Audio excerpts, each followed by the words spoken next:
have to do a literature review and follow the literature, because there's a lot of changes which keep on happening in terms of the literature. And if we do not keep a track of that, there will be a problem. So why do we do a literature review? Of course, we want to change our practice. But before we change our practice, we need to know whether this article that we are really reading is worth changing our practice or not. So we need to understand about whether the article is valid in terms of whatever they have found is something which is close to the truth.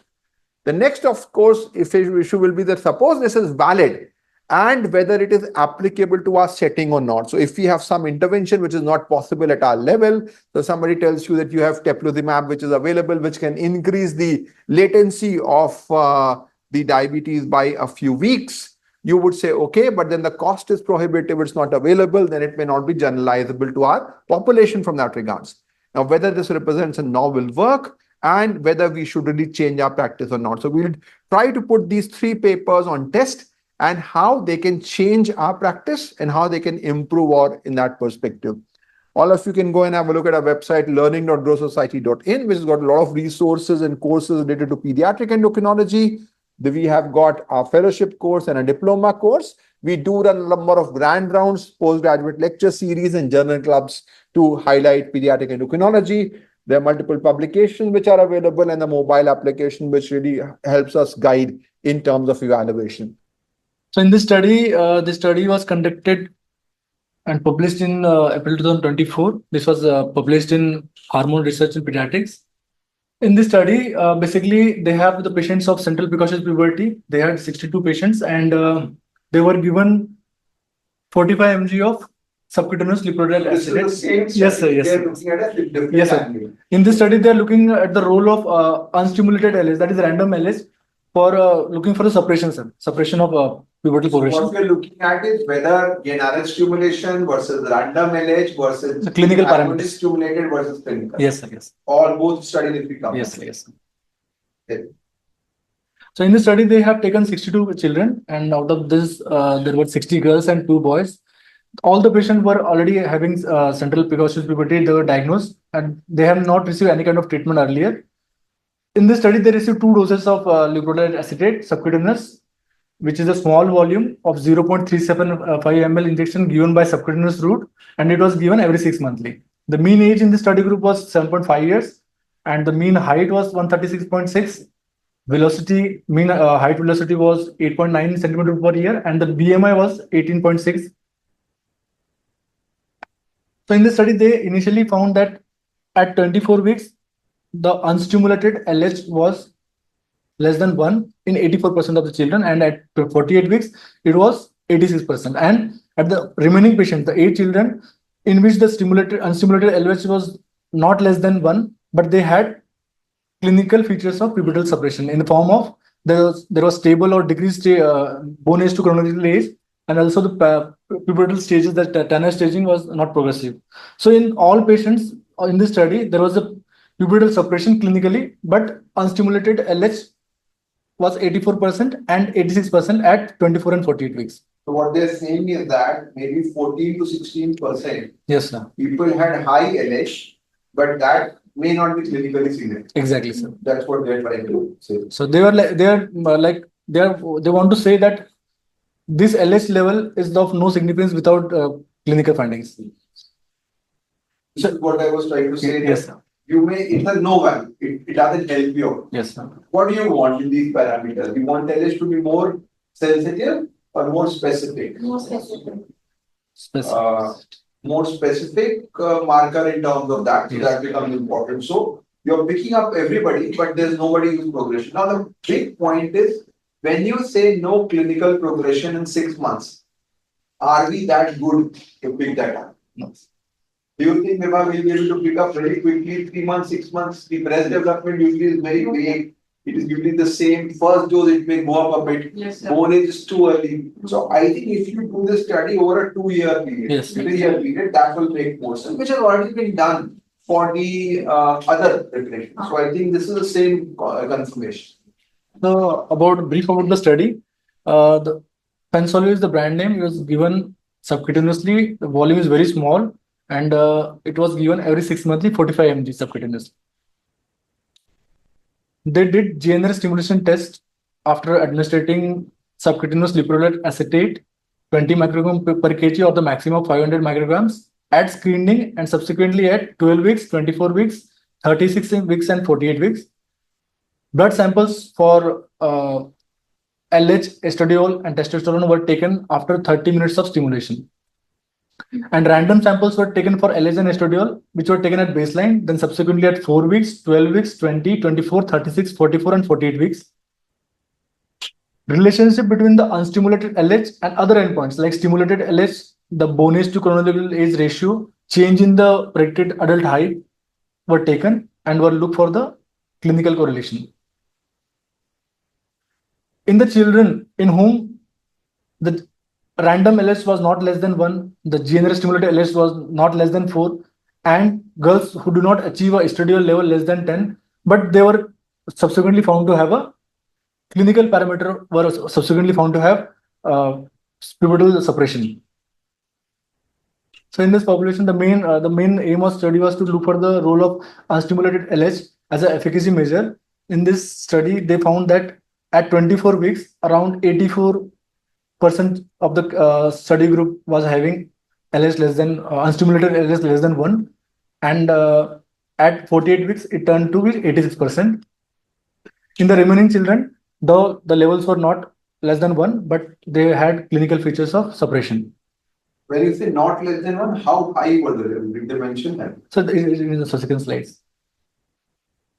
And ROC curve was plotted, and it was looking for unstimulated LH versus GnRH stimulated LH. And at 24 weeks, the AUC was 0.88 and with a specificity of 88.7. And at 48 weeks, the AUC was 0.75 with specificity of 90%. Again, there was a positive correlation was found between stimulated and unstimulated at 24 and 48 weeks. These are the 10 patients in whom the random LH was not less than 1. We can see in these patients that at 24 weeks, the levels were like less than 10, less than 2 rather. So maximum, there was one patient who was 5.6. Yes, sir. And one who had 3.3, 3.3. So it will be very difficult. I was thinking that if you can use a higher cutoff rather than 1, use a cutoff of 1.5 or 2, but that will not really solve the problem. The problem is that even those people whose LH is high, your stimulated one is also very high. Yes, sir. So which basically means is either your clinical assessment is wrong or you need a much higher level of LH to cause those problems. Sure. For progression. But in all these 10 patients, there was stable or decrease in the TNS staging, and also there was stable or decrease in the bone age to chronological age ratio. That means they had a clinical regression. So either the way you're using a gold standard is not good enough, sure, or these values are of no value. Sure.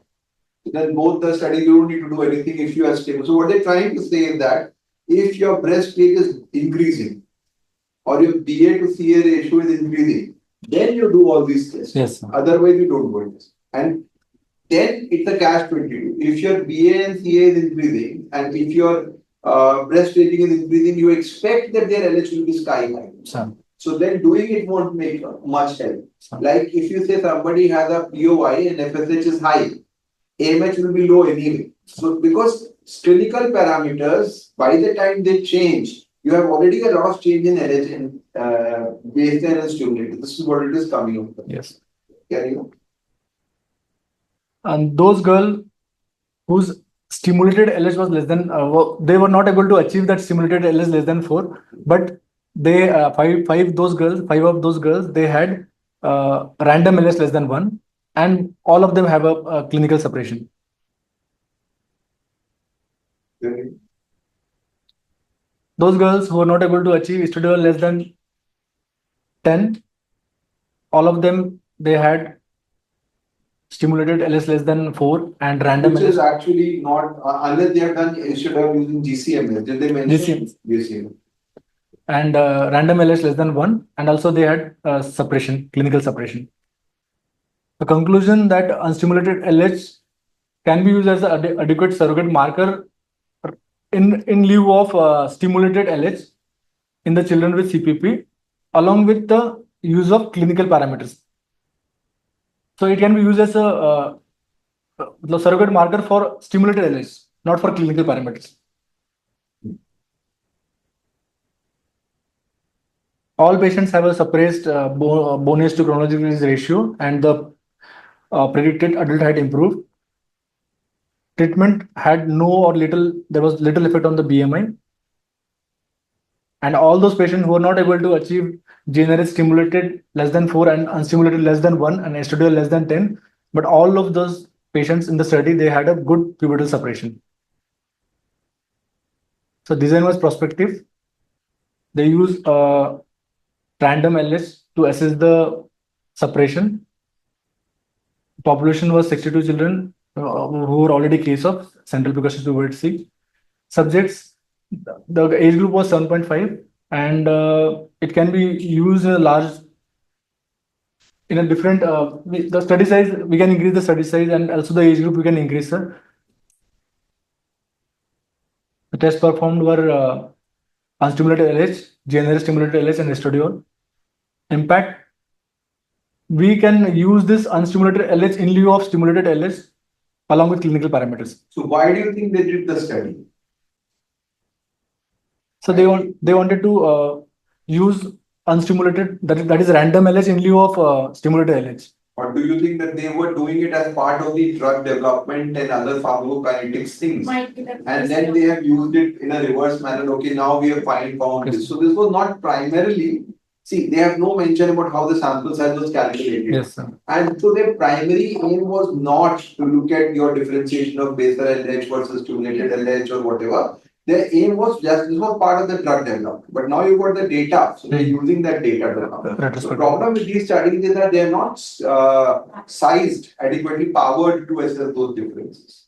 And so this clearly is something which is going in an intuitive fashion. But then the final conclusion would be that don't go to those parameters unless you have a clinical doubt. Unstimulated LH can be used as a surrogate marker of suppression of central precocious puberty along with clinical parameters. That is the positive correlation. With treatment, the bone age and chronological age ratio decreases and the peak adult predicted adult height improves. This is a positive correlation. And treatment of CPP and obesity, this was a negative correlation.